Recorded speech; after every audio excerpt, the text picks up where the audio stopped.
بسم اللہ الرحمن الرحیم. جی ومثال الدلالة بالتضمن كالإنسان إذا دل على أحدهما أي على الحيوان أو على الناطق.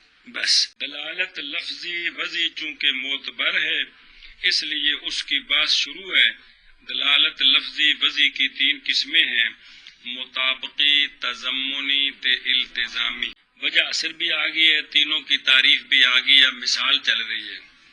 دلالت تضمنی کی مثال: لفظ انسان جب دلالت کرے صرف حیوان پر یا صرف ناطق پر تو یہ دلالت تضمنی ہوگی، کیونکہ حیوان ناطق پورا انسان کا پورا موضوع ہے اور اکیلا حیوان پورے موضوع کی جز ہے، اکیلا ناطق پورے موضوع کی جز ہے. تو موضوع کی جز پر دلالت یہ دلالت تضمنی ہوتی ہے. ہاں جی، دلالت لفظ انسان جب یہ دلالت کرے کس پر؟ جب یہ دلالت کرے صرف حیوان پر، صرف حیوان پر یا صرف ناطق پر، تو یہ دلالت تضمنی ہے، تو یہ دلالت تضمنی ہے، اس لیے کہ پورا حیوان ناطق پورا حیوان ناطق یہ موضوع ہے موضوع ہے لفظ انسان کا. لفظ انسان کا. تو موضوع کی جز پر جو دلالت ہے موضوع کی جو جز پر دلالت ہے وہ دلالت تضمنی ہوتی ہے. اگر سمجھی یعنی کیا کہ بلا کہ انسان کی دلالت کس پر؟ حیوان پر یا ناطق پر؟ یہ کون سی دلالت ہے؟ اور مثال دلالت بالتضمن کی جیسے لفظ انسان جب دلالت کرے دو میں سے ایک پر.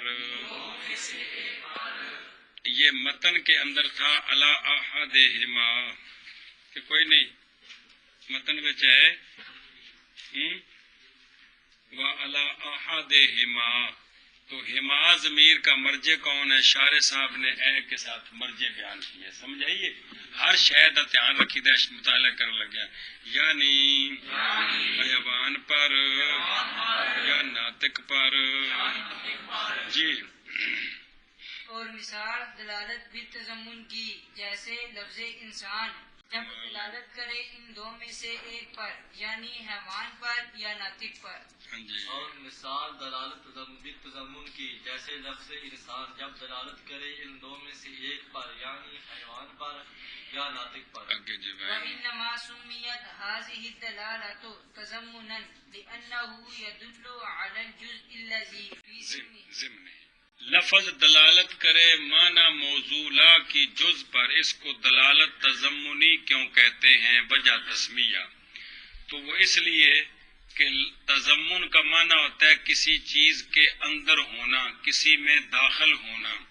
تو چونکہ جز تمام موضوع میں داخل ہوتی ہے، اس کے ضمن میں ہوتی ہے، تو جب جز پر دلالت ہوگی تو اس نسبت سے اس دلالت کو بھی دلالت تضمنی کہہ دیتے ہیں. لفظ کی دلالت اپنے تمام معنی موضوع کی جز پر اس دلالت کو تضمنی کہتے ہیں. کیوں؟ اس لیے کہ تضمن کا معنی ہوتا ہے کسی شے کے ضمن میں ہونا، پیٹ میں ہونا، کسی میں داخل ہونا. تو دلالت تضمنی جو ہوتی ہے یہ چونکہ تمام موضوع کی جز پر ہوتی ہے تو جز جو ہے وہ کل کے ضمن میں ہوتی ہے، کل کے. اس مناسبت سے اس دلالت کو دلالت تضمنی کہہ دیتے ہیں. ہاں جی. لفظ دلالت کرے اپنے تمام معنی موضوع کی جز پر، لفظ دلالت کرے اپنے تمام معنی موضوع کی جز پر، اس دلالت کو دلالت تضمنی کہتے کیوں ہیں. کیوں کہتے ہیں؟ کیوں کہتے ہیں؟ اس لیے کہ دلالت تضمن کا معنی ہوتا ہے کسی کے ضمن میں ہونا، کسی کے پیٹ میں ہونا، کسی میں داخل ہونا. کسی کے ضمن میں ہونا. تو چونکہ جز کل کے ضمن میں ہوتی ہے کیونکہ جز کل کے ضمن میں ہوتی ہے اور دلالت تضمنی کیا ہے؟ جز پر دلالت. دلالت تضمنی ہے کہ جز پر دلالت جو کرتی ہے، کل کے ضمن میں ہے اس پر دلالت. دلالت کرتے بس اتنا ہی جملہ ہے کہ کل کے ضمن میں جو جز ہے اس جز پر دلالت، کل کے ضمن میں جو جز ہے اس پر دلالت، اس جز پر یار کمال ہے یار، اس جز پر دلالت، اس جز پر دلالت، یہ ہے دلالت تضمن، کیونکہ جز پر دلالت اور جز ضمن میں ہوتی ہے، تو جو شے ضمن میں ہے اس پر دلالت ہے، تو اس مناسبت سے اس دلالت کو کیا کہتے ہیں؟ تضمنی۔ اور محض نام رکھا گیا ہے اس دلالت کا، کیڑی لفظ دلالت کرے موضوع کی جز پر، تضمناً اس لیے کہ لأنہ یہ لفظ دلالت کرتا ہے جز پر، الذی وہ جز فی ضمن ہی جو تمام معنی موضوع کے ضمن میں ہے، ضمن ہی ضمیر کا موضوع بین سطور لکھا ہوا ہے، تمام معبود اعلیٰ۔ ہاں جی، اور محض نام رکھا گیا ہے اس دلالت کا تضمناً، اس لیے کہ لفظ دلالت کرتا ہے جز پر، وہ جز جو جو تمام موضوع کی ضمن کے ضمن میں ہے، وہ جز کے جو تمام موضوع کے ضمن میں ہے۔ آگے جی، اور محض نام رکھا گیا ہے اس دلالت کا تضمن، اس لیے کہ لفظ دلالت کرتا ہے جز پر، وہ جز جو کہ تمام معنی موضوع کی جو کے ضمن میں ہے، ضمن میں ہے، تو لہذا اس کو تضمنی کہنا چاہیے۔ کیا کہنا چاہیے؟ آگے بھائی، ومثال الدلالت بالالتزام کالانسان اذا دل على قابل العلم وصنعت الکتابت۔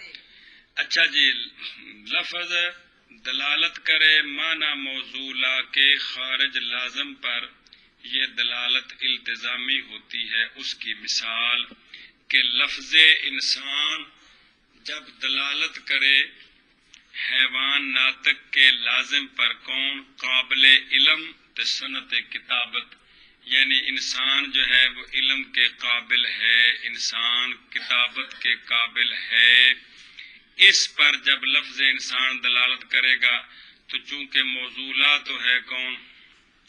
حیوان ناطق، تو قابل علم اور صنعت کتابت یہ موضوع سے خارج ہے، اور اس کو لازم ہے جی کہ جب انسان کا تصور کریں تو ساتھ یہ تصور ان کا ہوتا ہے، تو لہذا اس پر دلالت لفظ انسان کی یہ دلالت التزامی ہے۔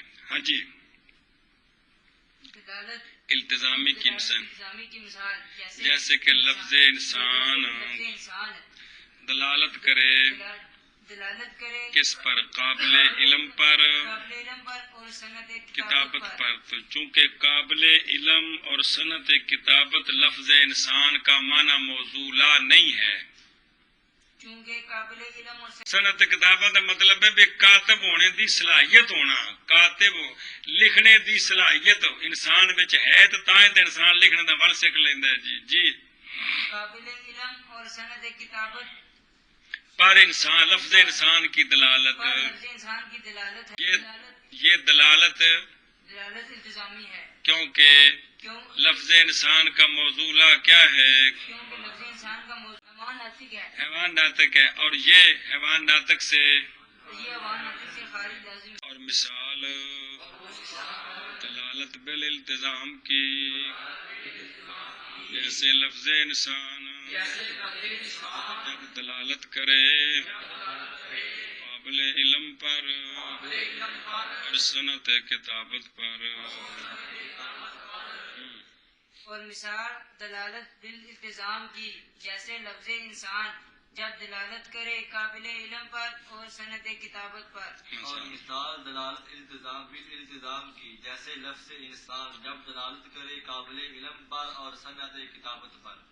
ہاں جی، وَإِنَّمَا سُمِّيَتْ هَذِهِ الدَّلَالَةُ بِالِالْتِزَامِ لِأَنَّ اللَّفْظَ لَا يَدُلُّ عَلَى كُلِّ أَمْرٍ خَارِجٍ عَنْهُ بَلْ يَدُلُّ عَلَى الْخَارِجِ اللَّازِمِ لَهُ فِي الذِّهْنِ۔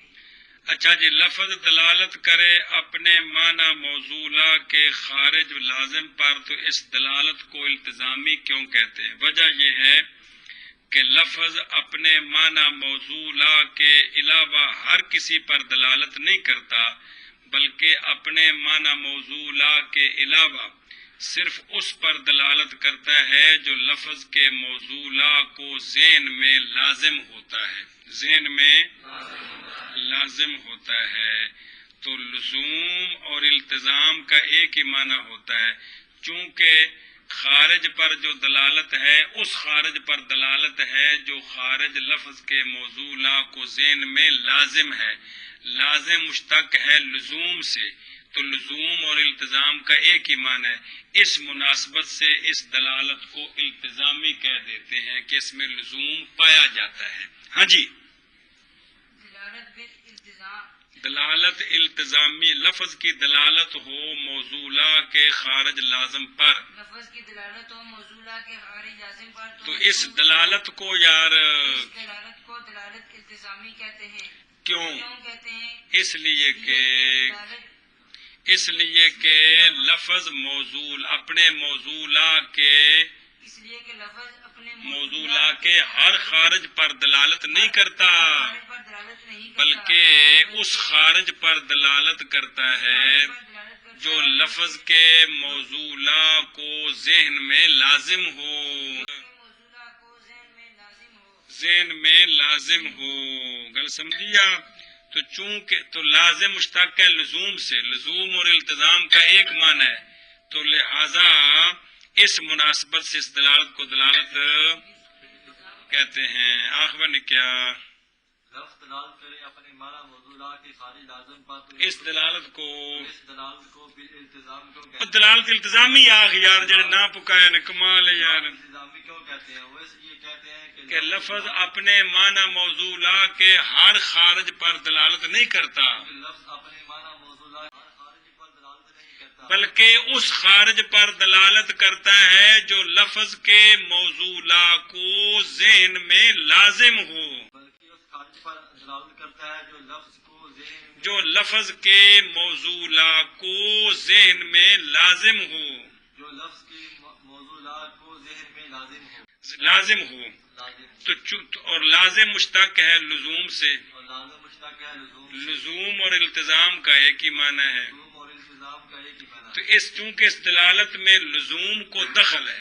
کیونکہ اس دلالت میں لزوم کو دخل ہے، اس مناسبت سے اس دلالت کو دلالت التزامی کہتے ہیں، دلالت کو دلالت التزامی کہتے ہیں۔ اور محض نام رکھا گیا ہے اس دلالت کا الالتزام، اس لیے کہ لفظ نہیں دلالت کرتا ہر امر پر جو خارج ہو موضوعہ سے، بلکہ دلالت کرتا ہے خارج پر جو لازم ہو لہو موضوعہ کو ذہن میں من کرنا۔ اور محض نام رکھا گیا ہے اس دلالت کا بالالتزام، اس لیے کہ لفظ نہیں دلالت کرتا ہر امر پر جو خارج ہو موضوعہ سے یار جو خارج ہو موضوعہ سے، کمال ہے، بلکہ دلالت کرتا ہے خارج پر، خارج پر، ایسا خارج جو کہ لازم ہو لہو، لازم ہو یار لازم ہو موضوعہ کو موضوع جو لازم ہو موضوعہ کو لہو، ہو ضمیر کا مرجع موضوعہ تھلے لکھے ہے جو لازم ہو موضوعہ کو ذہن میں، گل سمجھی جے؟ یہ مثالیں آ گئی ہیں، خلاصہ یہ آیا کہ دلالت لفظی کی تین قسمیں ہیں، مطابقی، تضمنی، التزامی۔